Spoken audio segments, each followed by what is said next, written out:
Bir de yazalım. Yanlış bir şey olmaz. Karıştırmayalım ki orada açması daha rahat olsun.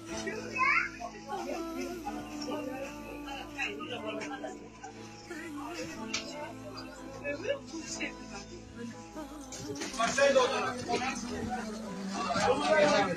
Ağrı kolileri saklar.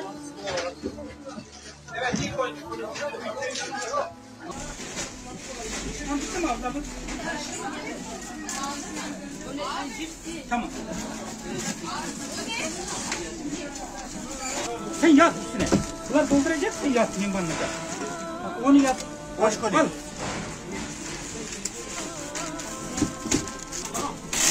Bunları koyuyoruz ama şeyleri dokunmuyor.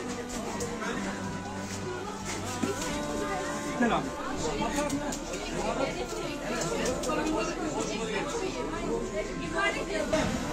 Şu anda ülkelerimize inşallah kurilerimize gönderiyoruz. Kabul etsin.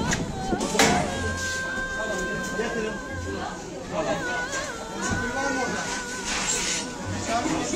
Yeni otur geliyor abi. Hoş geldin.